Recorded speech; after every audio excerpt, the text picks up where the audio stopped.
This week on Another Movie Podcast, we talk about all things Avengers Infinity War. And a few other minor bits of news that no one really cares about. But Avengers Infinity War!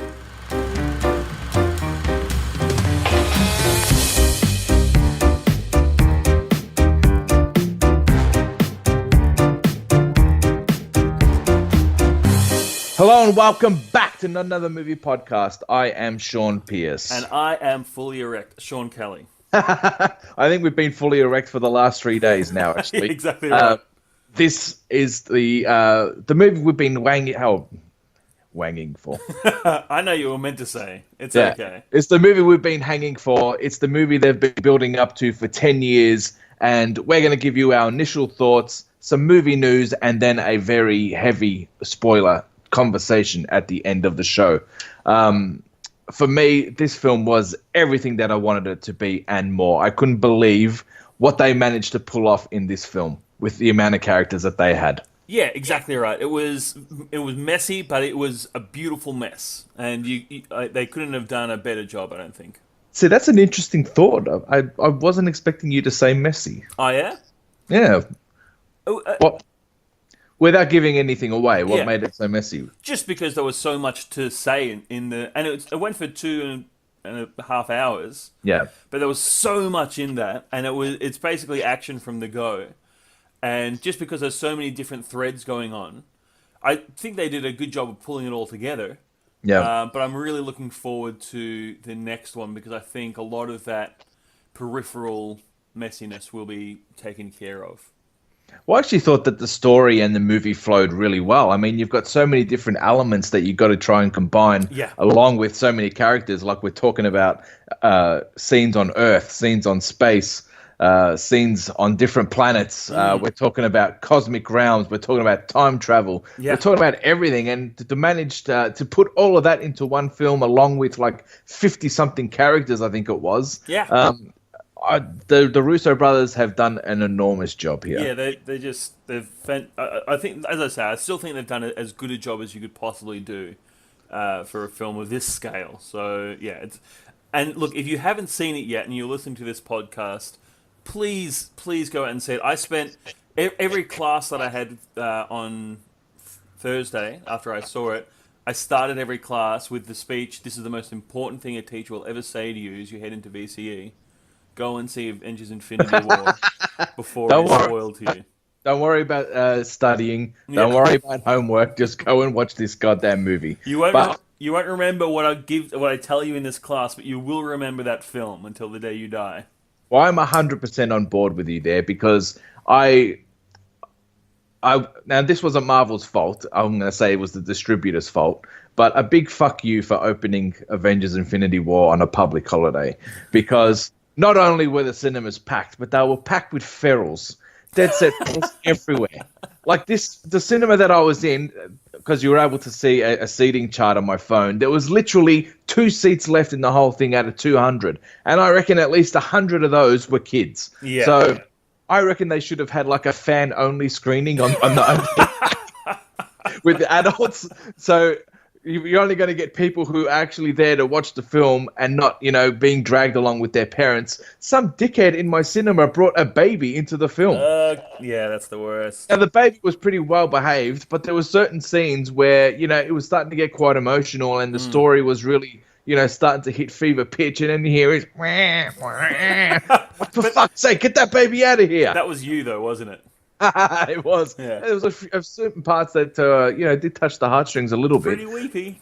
Yeah, and of all days for it to open on as well, I think it was a really bit of a cheap cash grab in my opinion. Considering films open here on Thursday and the public holiday was the Wednesday. I was kind of disappointed with that. But in saying that too, we did get to see the film a hell of a lot easier. And to be honest, I'm on Facebook quite a lot. I have it open when I'm at work. My news feed is just flooded with spoilers. And even though they're not unintentional spoilers, after seeing the film, like just reading the headlines, you know that there's a spoiler in there. So yeah, exactly right. It's very silly. And Marvel have done as good a job they can. They released a whole bunch of like viral type videos of the actors saying not to spoil anything. Yes. When we went in there was the screen was, for the enjoyment of other patrons, please do not spoil this movie. So yeah, for people to go and do that. But then I looked up the review thread as soon as I'd seen it, and some arsehole was just in there posting the summary to random people. And it's like, you are Yeah. just a Yeah. bastard. Yeah. So 100% agree. They even had their own hashtag Thanos demands your silence. Yeah. I thought that was quite cool. And there's a lot of shit in there to spoil. So as I said, that's why I wanted to take the day off on the Thursday, go in, have a whole section to myself. Yeah. Not to be crammed in with two jerk-offs on either side of me. It was funny, like, I was sitting to this too, and the type where they just think they know everything and they're so much better. When else in the cinema and they've got like the secret knowledge of everything that's going on. Well, there's this big scene at the end of the end credit spoiler scene, and I'm not going to say it. They didn't even know who the person they were referring to was. So I'm like, makers. Yeah. So fuck you to those guys. Yeah, if you guys are listening, if you're the two who are listening, fuck you. And it was amazing because the cinema was not prepared for the amount of people that they had. They had literally 2 people at the box office, and the line was at least 60 to 70 meters deep. The candy bar line literally went out of the building. Poor form guys. They had pre-bookings. They should I know. these things. And then worst of all, because everyone's waiting in line, their website crashed as well. Because people were waiting in line trying to order tickets rather than waiting, and the whole website crashed. So, as I said, they weren't prepared for the crowds. I definitely wasn't prepared for the crowds. I walked in there, and I'm like, Jesus Christ, this is insane, especially the amount of kids that were in there. Yep. And I can say that because I've got kids, but there's no way I would have taken them to that screening. Yeah. One, because they would have annoyed me, and I would have been able to focus on the movie. 2, I wasn't taking any chances of them not liking it and having to leave early. And 3, not taking any toilet break chances. So, call me bad dad, call me smart dad. But smart dad. If they want to watch them, I'll go more than happy to watch it again because the movie is that good. Yeah. How many out of 1 to 6 Infinity Stones? What would you give it? Oh man, I'd have to give it 5.5 Infinity Stones. I reckon it was pretty damn perfect. And I don't know. I kind of feel like yours is a backhanded compliment. Oh, the Russo brothers, your movie was good, but no, I'd give it the same. Yeah. And I don't even take the half off for the messiness because, like I said, I think that was inevitable. I think they did as good a job as you possibly could there. We'll talk about what my half was off in the spoiler review at the end. Yeah. There's same with me. I've got a little bit of issues in the middle of the film, but. Just quickly before people turn off, before we talk about a thing, if Thanos isn't the best villain that we have seen, possibly since Darth Vader back in 1977, I think it was, I'll go heave. Like, as much as I loved Heath Ledger's Joker, and they probably could have given his Joker a lot more time and a lot more depth as well, but the amount of time and the amount of story and the amount of challenges that Thanos went through in this film is something that you rarely see with villains these days. It's basically Thanos' film. Yeah. DC take notice of what they're doing over there because, you do horrible things with your villains. They're just the same old shit that we see back in the 90s, back in the 80s. So, what they've done with the Vulture, Killmonger, and now Thanos is really remarkable. And, hats to them. They could have very easily just had, a bland villain who just comes in and shoots shit from his glove and that's it. But they really gave him some depth and they really gave him some emotional challenges as well, which is quite surprising. Yeah. And Josh Brolin's voice, man, I could get that guy to sit next to my bed and threaten me to sleep. And I would be a happy man. He has got a massive year coming up. Not only has he nailed it with Thanos, he's got Deadpool coming up next month, and then he's got the sequel to Sicario coming up a month after that. So his year, he's going to have 3 massive films this year, and good on him because he's kind of established himself as his own actor now. Like early days, he was just his what was his dad's name? But his dad was a pretty decent actor back in the 70s and 80s, and he was more just following his career. But now he stepped out of that, and he is a genuine A-lister. Yeah, beautiful. In my opinion. All right, well, let's kick into some movie news, shall we? Ladies and gentlemen, can I please have your attention?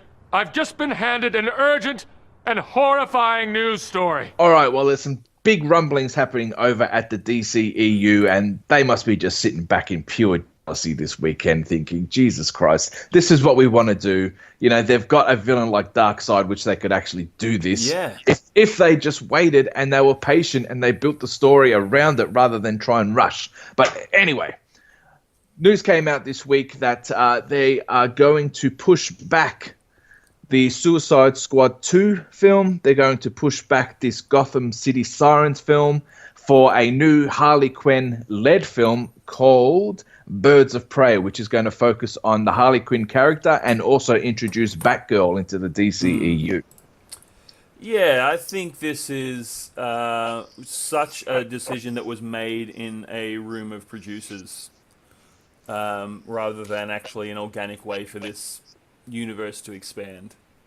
Well, the story goes is that Christina Hodson, who has written this script, the studio was so impressed with this script that they basically put the other two on back burner to get this one in straight away. But in saying that too, I totally agree. It sounds like they're trying to put a quick Band-Aid fix on this. They knew already how good Wonder Woman was for the DCEU, and they're like, hang on, that one was based on a woman. Ooh. Let's do another one based on a woman. X chromosomes the way forward. Yes. But my understanding, I mean, I've not read Birds of Prey, but I thought it was Batgirl, Huntress, Black Canary. I don't know where Harley Quinn fits into it. Yeah, I have no idea either. And apparently, you know, the Gotham City Sirens was supposed to focus on, you know, Harley, Poison Ivy. Yeah, that's the story they should have done. Catwoman. So I wouldn't be surprised if they kind of introduced those ones as well. Oh, okay. So Birds of Prey into Sirens. That could be okay, Correct. I guess, yeah. Yeah. But, you know, in saying that too, if they do have a really good script, and I know they're going to try and get another female director to do this film, just like they did with Patty Jenkins. Her name is Kathy Yarn. She's a pretty acclaimed indie director. I hadn't heard of her before. You know, but if the story is there and the script is good, and if it's somehow they could manage to tie it into what the shit fest they've done already, then good on them. Yeah, and a good cast. I mean, Margot Robbie is killing it at the moment. She's fantastic as Harley Quinn. Yeah. But the other roles need to be filled out, obviously, as well. Yes. And the other big mover and shaker out of the DCEU, and I don't know how this fits into the timeline of everything. I don't know if it's just going to be a standalone DC film, but Steven Spielberg has been tapped on the shoulder to direct a film called Black Hawk. Oh, I was unaware of that. That's interesting. Yeah, it is very interesting. He basically just knocked it out of the park with Ready Player One. Yeah. And that's a film we haven't even talked about, actually. We might do that later on. And now Warner Brothers has tapped him on the shoulder to direct this film, which is basically a comic which follows an international squadron of heroic pilots led by a man named Black Hawk who fought the Nazis in World War II. Yeah, so are they going for? I'd say they're going for a period piece. Again, they saw the success of Wonder Woman. It's like, what other properties do we have that are set in a world war? That seems that's our way to success. Not good writing or interesting character development. World wars. That's what did it. Yeah, exactly. So, you know, maybe they might turn Black Hawk into a woman. So now they've got a woman in another World War film. Perfect. And Cha-ching. if Spielberg can do a Indiana Jones style, like that kind of pulpy film, I'll be really happy. Yeah. Look, that guy he's basically got everything going for him, obviously. If he can tell a story, and especially, as you said, if he can go back into that era, and he's still got Indiana Jones 5 to do. So where this fits into his timeline, I'm not sure. Possibly a crossover, who knows? But I don't think Warner Brothers owns Indy. Okay, so that might be hard. Also, a crossover would be hard because Harrison Ford's like 1,000. So. And Indy is part of the Lucasfilms, and now Disney owns Lucasfilms. So Warner Brothers will not be doing a crossover with Indiana Jones. Yeah, I was going to say, because then that would mean that Black Hawk is in the same universe as because it's established that Indiana Jones is in the same universe as Star Wars. Has it been? Well, no, but there was a great comic. Where Han Solo ends up crashing on Earth and basically becoming Indiana Jones. Okay, that's interesting. It was interesting. Anyway, moving on. Speaking of Spielberg, he has become the first director in history to cross the $10 billion mark at the worldwide box office. That's not bad. Yeah. Ready Player One was a pretty big success. I think it's up to like $600 million at the moment worldwide, and that basically put him over the line. I'm guessing it wasn't the Big Friendly Giant because that was a huge flop. So he has crossed that $10 billion mark, and good on him because he deserves it. He's a revolutionary filmmaker who changed the game forever, and he's inspired so many like us and our trolley film. Exactly. Well, he's 71, so that gives me just under 40 years to beat that. Yeah, you still got time. Yeah, I reckon like $3 billion. $3 billion a decade. I reckon I can probably do that. Yeah, probably. All right, I'll get started tomorrow. I was going to say, you might want to start cracking. All right. All right. Well, production of the new It film should be starting very soon, and they are starting to get their cast together. And two new names have been added to the Jessica Chastain cast, and that is James McAvoy and Bill Hader. Yeah, who are both awesome, but I kind of wish they were casting nobodies for this film. Well, we said at the time when it came out that we kind of hoped that they just didn't throw money at this one. You know, they just let the film be its own film and tell its own story. But Bill Hader would play Richie, who was the foul-mouthed little jokester played by Finn Wolfhard from Stranger Things. And James McAvoy will play the leader, Bill, as an adult. I can see that more. I don't think Hader really looks like what I imagine Finn Wolfhard will be grown up, but maybe they'll do something, I don't know. But yeah, I just wish it was better. The only kid I knew in the first one was Finn. And it for a horror film, I don't know, I like it when you don't know who they are. It puts you in the world more. It takes you out when you see people that you know either getting cut up or killed or whatever. Yeah. Look, it's probably going to be a wait and see, to be honest. Yeah, look, I don't want to poo-poo too hard because I'm actually quite looking forward to it. And they were talking more about more practical effects in the second one as well. Yeah, which is positive. Well, the director James Machete came out and said that this one is going to be a hell of a lot scarier than the first, and you should bring your big boy pants. Well, I think was the exact phrase. My big boy brown pants. Yes. All right, sounds good. Yeah, that way they don't stand out after you leave the film. It'll just be the smell, like usual. Yes. Well, there's a property that I have been wanting to see for a long time, and I've spoken about my love for the original, and that was He-Man, Master of the Universe. David S. Goyer was supposed to direct the film.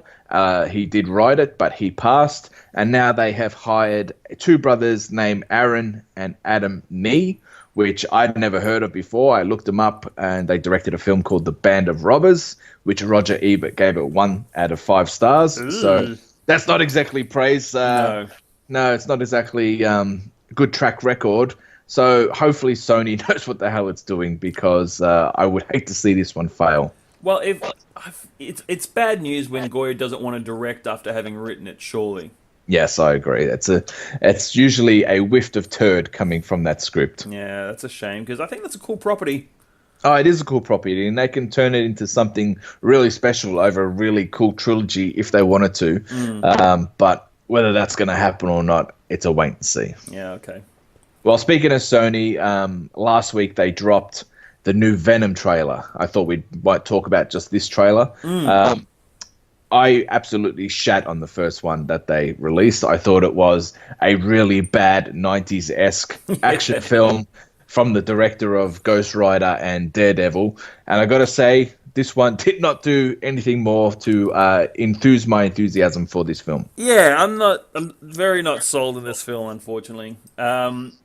I know people are really excited for it, and we're sold by this film. I'm sold by this trailer, sorry. And that's great, like it's obviously doing what it's supposed to do, but it seems to be diverting far too much from the original, from the little bits of story that we got in there. They're saying symbiote incorrectly. What the hell's a symbiote? And they say it like 7 times. And yeah, I don't know. There's just something about the look that they're going for. I mean, the final reveal of Venom is pretty cool, but all the I don't know, the tendrils with Brock just doesn't make sense to me. The Brock character himself seems a little bit not what I kind of expected. And I'm the impression I'm getting is that Venom, the image of Venom, is going to be like the last 5 minutes of the movie, and that's it. And all the rest of it's just going to be Tom Hardy shooting out black, and tendrils. Yeah. and basically talking to himself. Yeah, and basically talking to, which I'm sure he'll be fantastic at doing. He's a great actor, but that's not what I want from a Venom movie. Like, the other two things, him saying we're only going to hurt the bad guys or something like that in the thing. Apparently, it's PG-13 because Tom Hardy wanted to make a film he could take his kids to, and release your inner anti-hero was the tagline. That's the stupidest tagline that I've heard in a decade. Like, it was like, release your inner... I'm like, oh, okay, release your inner demon. That's kind of cool. But then anti-hero? Like, they can't even say just villain. Mm-hmm. Like, Venom is supposed to have some edge. And I'm not seeing that. No, I agree. And the fact that... I didn't know it was rated PG-13, and that just basically put a line straight through it for me, because if you're going to do a Venom film, it cannot be PG-13. I know it somehow has to tie into the Spider-Man universe somehow. I don't know what fucking universes they're building over there, and I understand that, but Venom isn't a PG-13 character. It's not officially. This is just something Tom Hardy said when he was going into the making of the film. He said he wanted to make a film that his kids could go to. So, well, fuck off, Tom Hardy. Yeah, exactly right. Well, I just blame the studio if it does go through in that way. And I thought it was telling in the when they were putting up the producers' logos, it said in association with Marvel. It didn't even have like just Marvel by itself. Yeah. So I think it's going to be very divorced from everything else that's going on, including Spider-Man. Well, my guess is it's just going to be a shit fest, to be honest. It's just got Fantastic Four written all over it. Yeah, absolutely. All right, well, there we go. Sorry, Tom, if you're listening. Yeah. Fuck you, Tom Hardy, and your PG-13. That's all I'm going to say. Yeah, fair enough. All right, well, let's kick into the Avengers Infinity War spoilers, shall we? I'm Peter, by the way. Doctor Strange. Oh, you're using your made-up names. Then I am Spider-Man.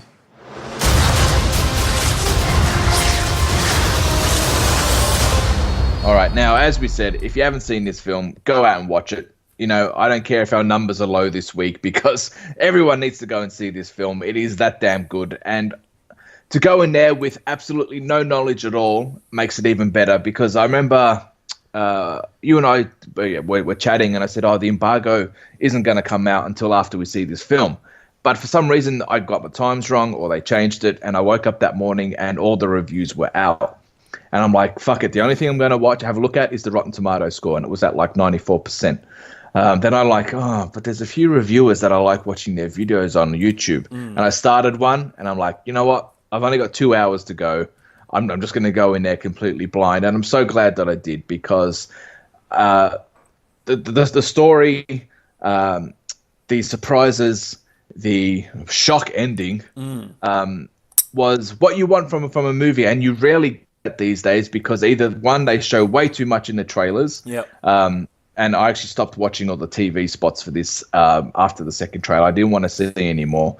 I don't think they gave enough, or I don't think they gave away too much in the trailers. No. You know, there were scenes in the trailers that weren't even in the film, which was really good, because I'm actually glad that they kind of do that now, because then everything's not getting spoiled. Exactly right. Gives you an impression of what to expect, but doesn't give you anything out. No, and as I said, you're able to sit there and genuinely enjoy this film without knowing what the hell is going to happen next. And that's why, stop listening to these podcasts now, go and watch that film, and then come back and listen to what we have to say. All right. So shall we work our way through just from start to finish? Yeah, that's what I was thinking as well. All right, beautiful. Do you want to take us through it?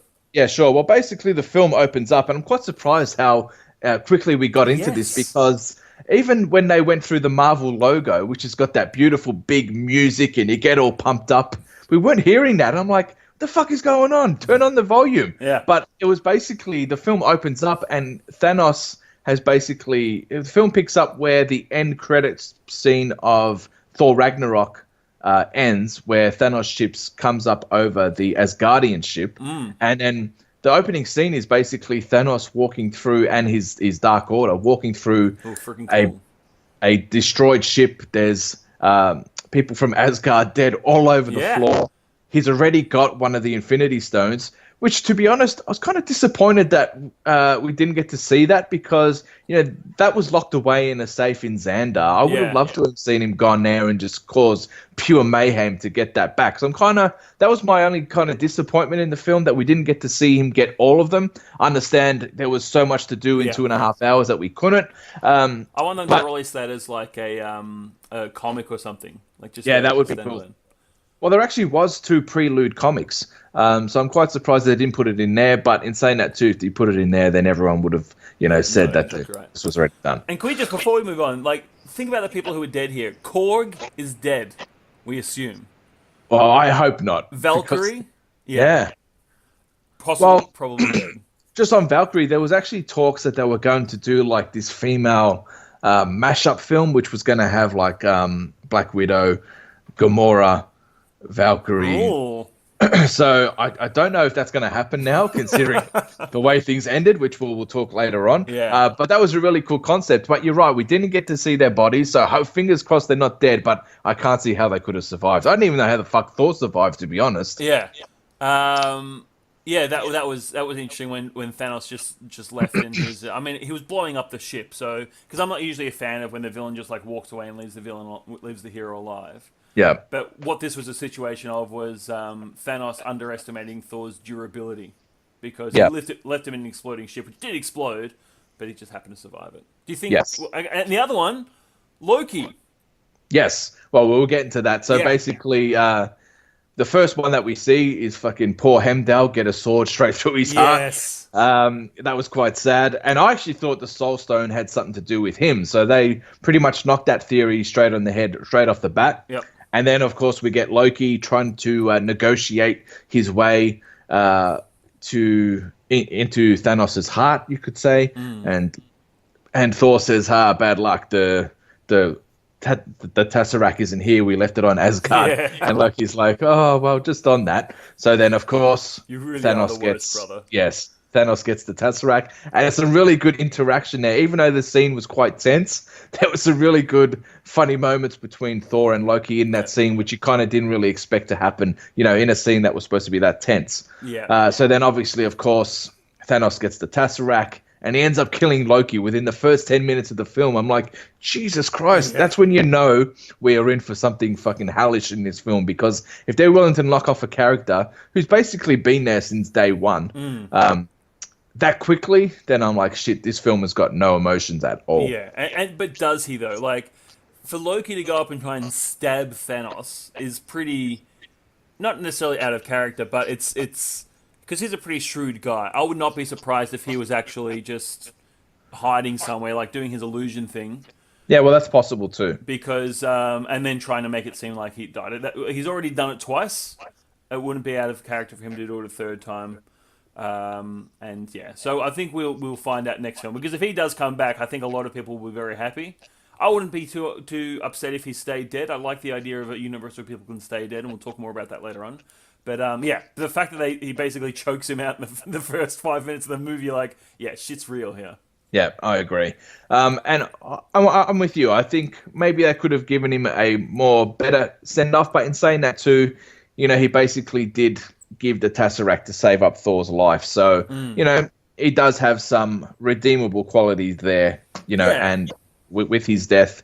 And as I said, there's so much going on that you couldn't really give 5 to 10 minutes for these scenes. So, exactly right. We have to move on pretty quickly. We also didn't talk about Thanos kicking the crap out of Hulk.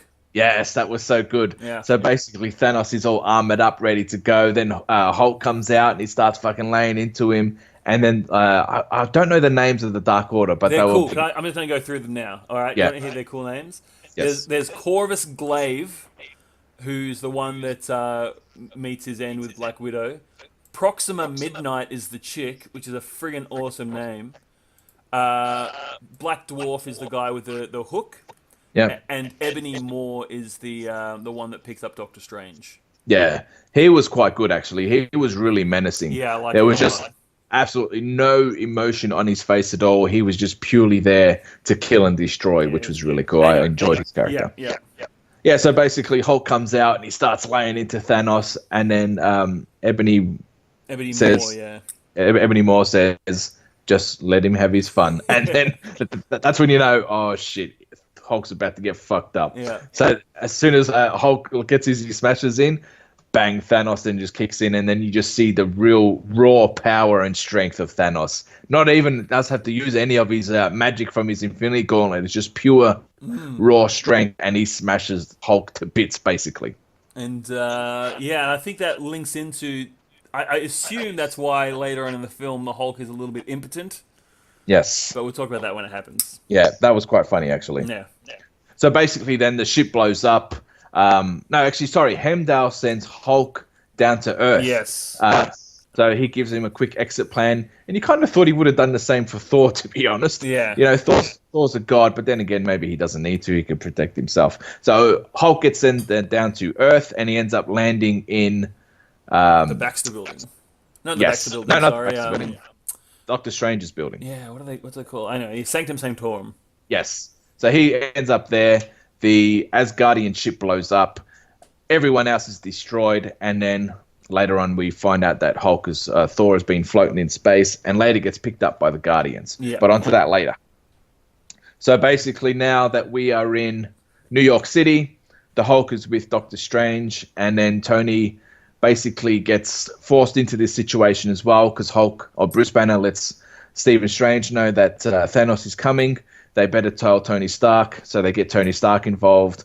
And then we find out that Tony Stark still actually has the phone that Steve Rogers gave him at the end of Civil War. So even though he is quite shitty with him, and even though they've gone through what they've gone through, he still has that phone with him just in case he needs him. So I thought that was a really nice touch. Also, he and Pepper are getting married.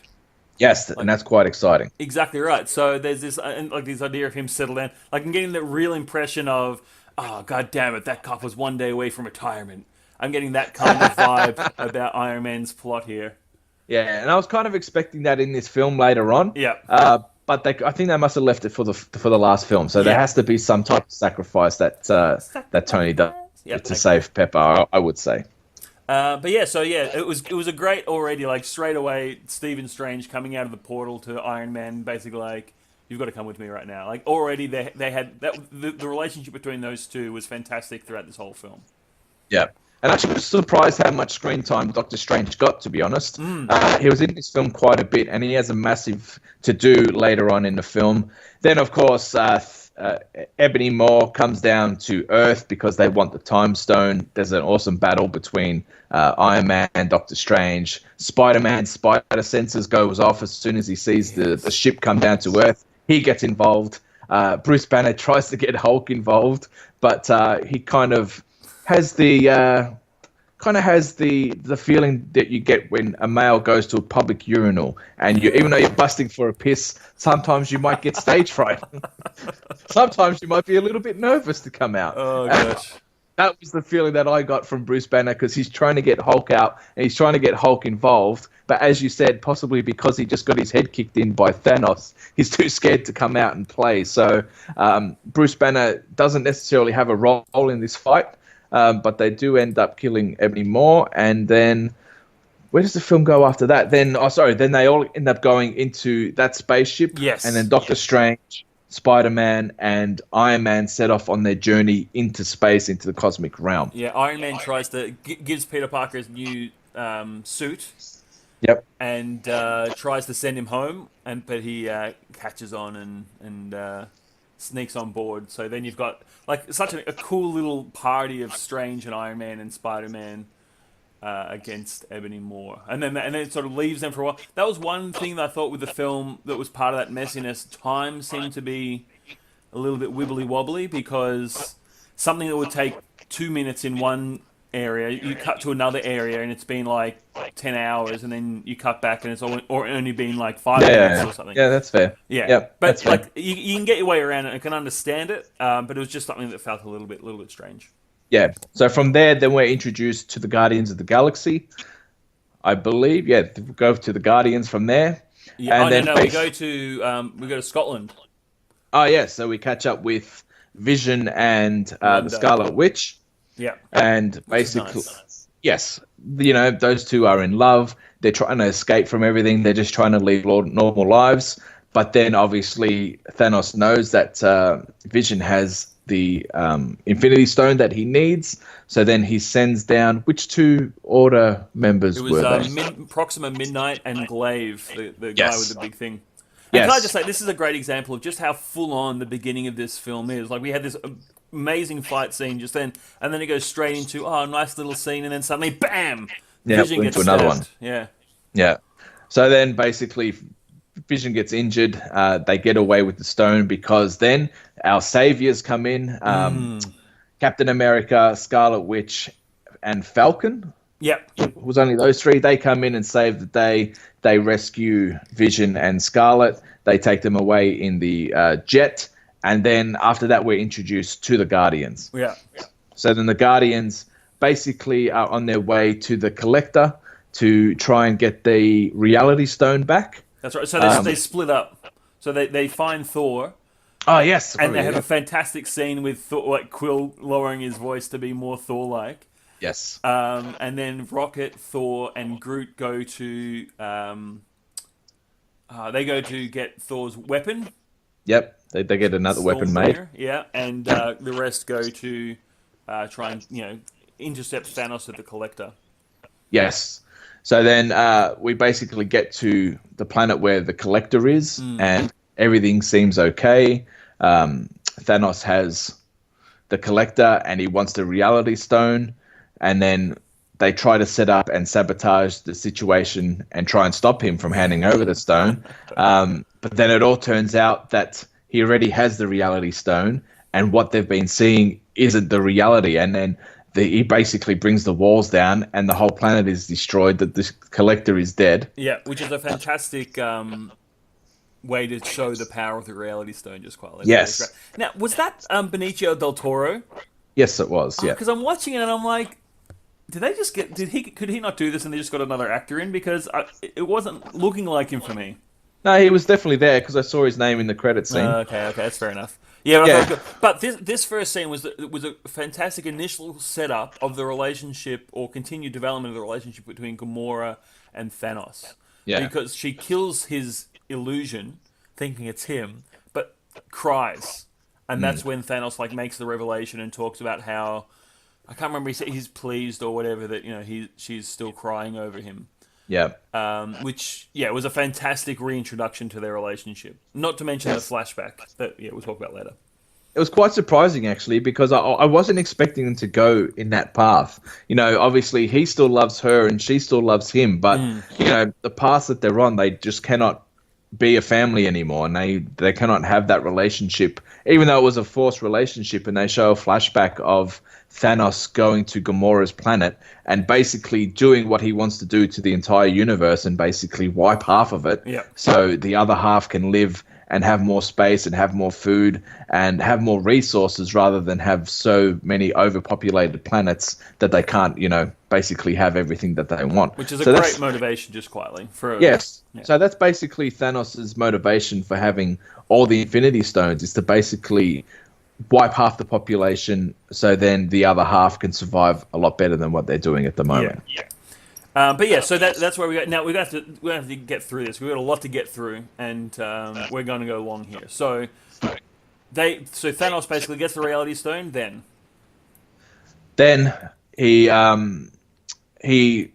we're told earlier that Gamora says to Star-Lord, if she's captured by Thanos, that you have to kill me, because she basically knows where where the Soul Stone is.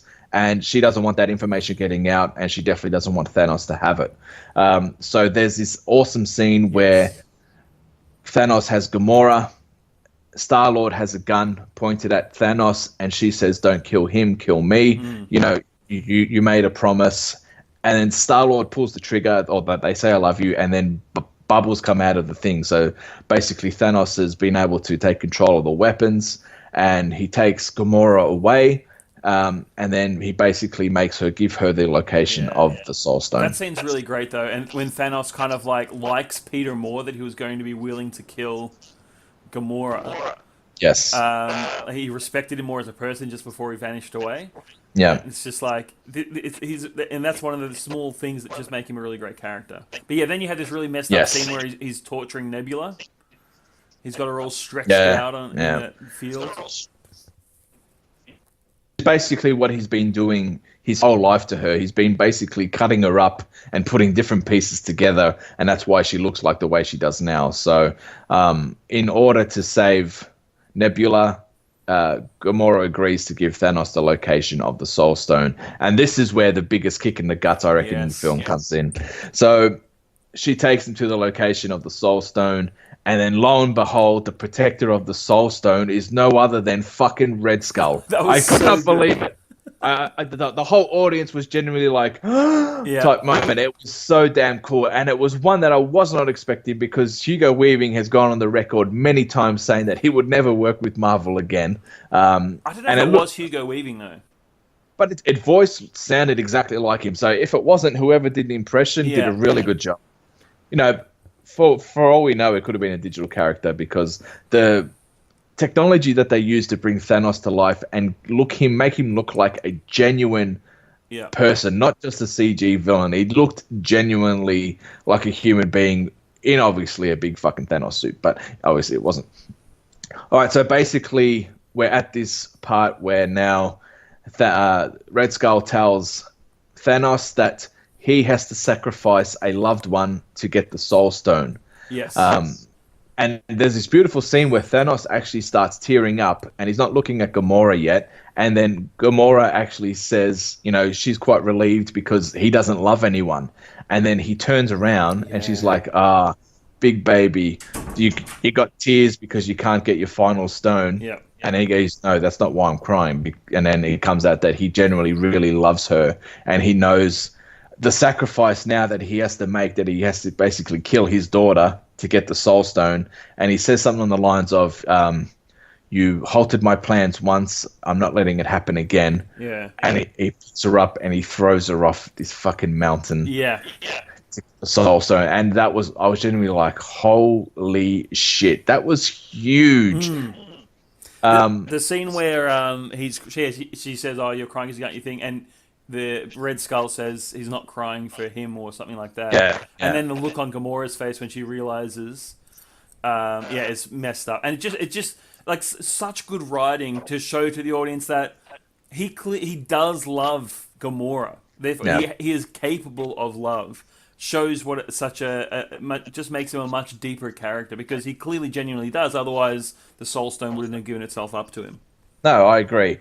And as I said, there was a shot in the film that I actually surprised that they went for, and maybe they had to do it to actually show that she is dead. But the scene where she's laying there and she's got blood coming out of her head, I'm like, oh, that's a bit full on, especially when you got so many kids in the audience. But you know, now, well, we think that Gamora is dead. As I said, there's shit that later on that happens that could rectify that and could change that. So, you know, at the moment, she is dead. Yeah.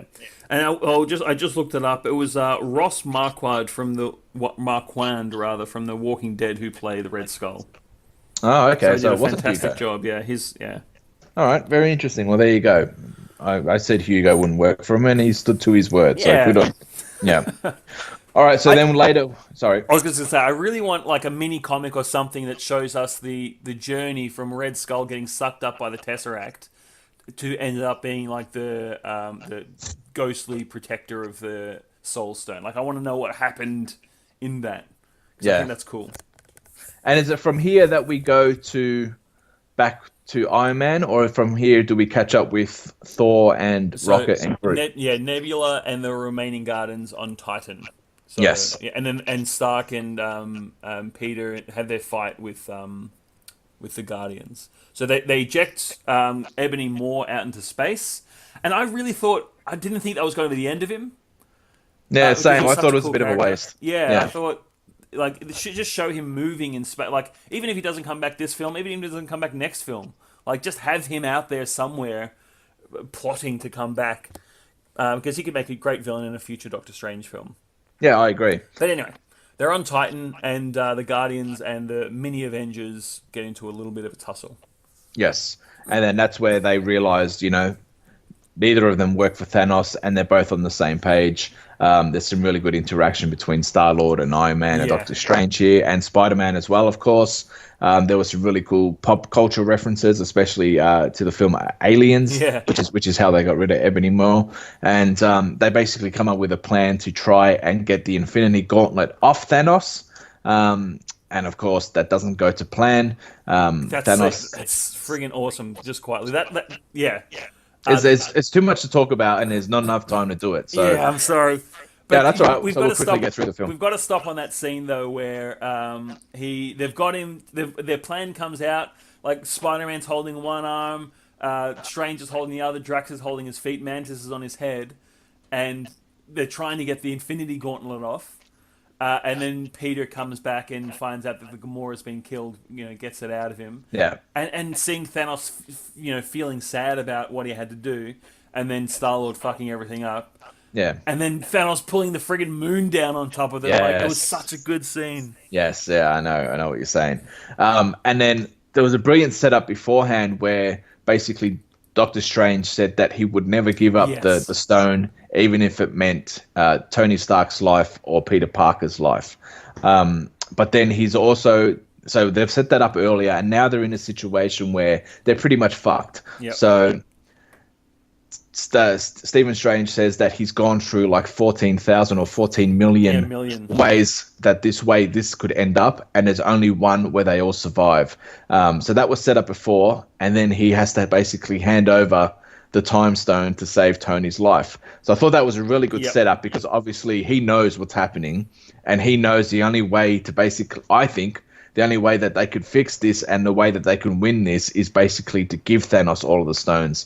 So that was my take from that scene. Is that yours as well? Yeah, I like that. I think that he's seen something that we haven't. Yeah.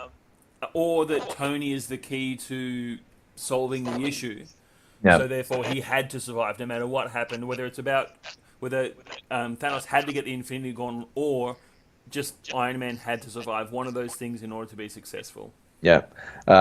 Either or, it's a fucking great setup. It, as I said, the writing and the depth of writing and the storytelling in this is so fucking good that it's not funny. It's seriously like at a different level. Yeah. So then we go down to Earth. Are we down to Earth or are we Wakanda now? We're at the Forge with Thor and Rocket and Groot. Yeah, so basically, this scene is probably the one I had the issue with the most. I reckon it went way too long, and it kind of dragged out. This is where my half a star came off, because I thought this scene was a little bland, to be honest, and I think Peter Dinklage was a bit of a waste. Yeah, I agree. But at the same time, I was also thinking the other way, like, it's this easy to forge a new weapon? Yeah. Like, that's better than almost than Mjolnir. Like, this scene, I do feel like, this scene was a bit of a letdown for both those reasons. It went on too long, but also in some ways wasn't big enough. The bit with, Thor holding open the aperture and having him being blasted with the power of a sun was really cool. But besides that, I thought it probably went on a bit too long. And it could have been rewritten to show that it was actually a lot harder to make this thing than possible. It also sets in a kind of a weird element here where we've seen in the it must have been the first Thor movie, just as an Easter egg in the back of the Odin's treasure vault, they had an Infinity Gauntlet, and then you find out that these guys are the ones who made it. So I don't know if there's kind of this continuity thing here. Like, it would have been better if they just made the gauntlet something that had been around for a long time, because that would make sense that there was a fake one in Odin's vault. Yeah. But anyway, went on too long. Let's not talk, unless you've got something you want to say about it. No. So basically now Thor has his new weapon, and it's an axe. Arm. Yes, and the handle was made out of Groot's arm, which was really cool. And from there we get to Wakanda. Is that right? That's right, yes. Yes. So basically now Wakanda, Bucky now has a new arm. They're basically getting ready because they know that they are coming, because Black Panther's... Vision is there, and Black Panther's sister is working on basically trying to get his Infinity Stone out of him, but still keeping alive. So now Thanos knows that the other stone is there. There was a setup already where basically Vision told Scarlet Witch that, you know, if it was to come, she was to destroy the stone, which was a really good setup. Yep. Thanos' army comes, and now we are basically in a situation where she has to do that. She has to kill Vision to basically destroy the stone. Lots of people having to kill their significant others in this film. Yes, there's a lot of sacrifice. So then basically she destroys the stone before Thanos gets there. Well, Thanos basically presses rewind and he goes back in time to stop Scarlet Witch from destroying Vision's stone. Takes the stone out of Vision's head in killing Vision, by the way. Yeah. And now he has all of the Infinity Stones. So now basically they're trying to stop him from what he wants to do and click his fingers. Thor, Rocket, and Groot make their way to Wakanda, and Thor just goes absolutely nuts. I reckon this is the best we've seen Thor, and we've seen him use his powers to full capacity. You know, they basically take out all of Thanos' army, but it's not in time. Basically, now we're just seeing Thanos, and he clicks his fingers, and then bang, something happens. We've got to go before we get to this. We've got to go through this point because Thanos is pushing through everybody to get to Scarlet Witch and Vision. Like, there's really great slow-mo where he just basically brushes everybody aside. And that whole time, I'm like, where's Thor? Thor might be someone who can stand up to him now. Oh, yes. After he gets the stone, Thor, like, launches himself into the air. Thanos blasts him with the gauntlet, but Thor throws Stormbreaker through the thing and, like, collects Thanos in the chest. Yeah. Which would kill him, except Thanos has a fantastic line which will be repeated for many, many years. You should have aimed for the head. Exactly. And then he snaps his fingers, and then I'm pretty sure the screen goes blank, and then it comes up again, and we're like, what the fuck just happened? No, we go to like this weird flash parallel where Thanos is with Gamora as a child. Oh, yeah, she's yeah. like, is it done? And he's like, yes. What? And she's like, what did it cost? And he says, everything. Yeah, that's right. Yeah, that was a beautiful scene. Yeah. So then we get back, and everyone's looking around, and then all of a sudden people start turning into ash. Yeah. And I was like, holy shit. So I think the first one was the Winter Soldier. Yes. And then we're going around, and then we're seeing obviously him go up to Steve, and he's like, Steve, what's going on? Yeah. And then it goes to Black Panther, and then he starts vanishing. I'm like, are you fucking serious? And then Scarlet Witch, and then Groot, Mantis, Drax, Star-Lord, Doctor Strange, and then the worst one for me was Spider-Man. Yeah, he's like, definitely. Mr. Stark, I don't want to die. And then Tony's holding him, and he just vanishes. I'm like, no! Yeah. I'm like, what the fuck is going on? You find out a couple of the scenes from the trailer of Tony looking pensive. He's just lost Spider-Man after spending the whole movie trying to protect him, trying to send him off the ship, trying to make sure he stays out of trouble, and then to have him just literally evaporate in his hands. Yeah. What a fantastic scene. So Thanos' plan has worked. Half of the universe is being wiped out before our very eyes. Yep. All of the Guardians are pretty much gone, except for Rocket. Yep. Half of the Avengers are gone. Yep. And Nebula. And then the movie just basically stops, and we're like, fuck. And no, so then we see a shot of Thanos in like this green field in this little hut, and he sits down, and he just has a smile on his face. Because he said he wanted to be a farmer and watch the sunrise. Correct. And then the movie just stops, and you're like, what the fuck? And I don't think I've ever had a cliffhanger as good as that one. As much as Luke, I Am Your Father was massive, this just basically changed the whole game in the Marvel Cinematic Universe. I agree. And I assume that a vast majority of these, if not all of them, will be undone in the next film. But I don't think that takes away from the impact. A lot of people are saying, oh, who cares, they're all going to come back anyway. That's not the point. Like, the point is that it's happened now to these characters. That's what matters. Yeah. They've all had, like, Tony Stark had to have Spider-Man in his arms. Okoye had to be reaching out for Black Panther, and he just vanished. Like, these are real things that happen to these people, and it matters that there's an impact there. It's too simplistic to just write off and say, oh, they'll just be undone. Absolutely. And then the credits roll. There's no mid-credit stinger. The end credit stinger now. This was so fucking good. So basically, we catch up with Nick Fury and Maria Hill, and they're driving through a city. All of a sudden, this car swerves in front of them. They get out, and there's no one in there. At first, I thought this was going to be an Ant-Man teaser. At that point, I'm like, oh, I bet you it was Ant-Man who's driving. They just can't see him, but not so much. And then a helicopter falls out of the sky, and then we start to realize that this is happening now on Earth as well. So Maria Hill starts to turn into ash, and then Nick Fury quickly runs into his car to grab something. And I didn't even know what it was. It looked like a GoPro camera. And basically he presses a few buttons, and then we just see a screen, and then Nick Fury starts to vanish away. And I love the part where he's like, motherfucker. and then he goes before he can say the rest of the F word. And then this device falls on the floor, and it says sending, sending, sending.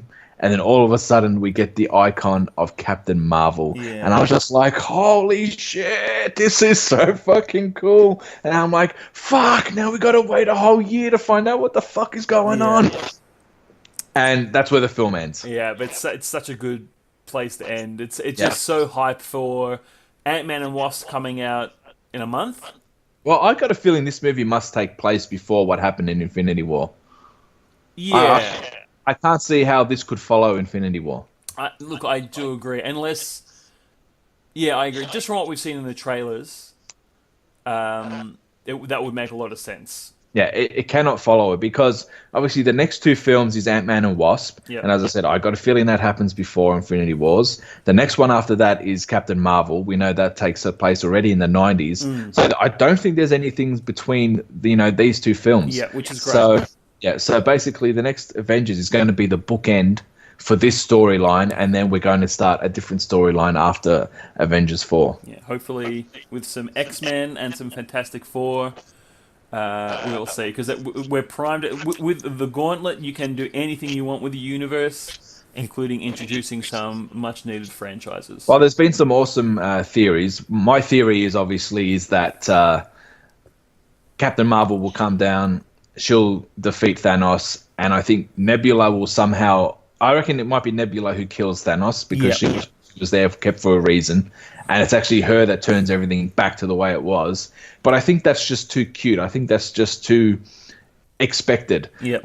So maybe there is this parallel universe that all these other Avengers have gone to, and that might lead into what you mentioned before with the X-Men and everything else coming in. But as I said, either they do come back into this universe, the ones that have vanished, or they're over in another universe, perhaps.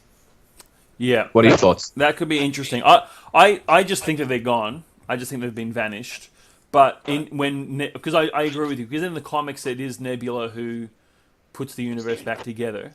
Yeah. So I can definitely say that. And I just think in her putting it back together, maybe she's a little glitchy.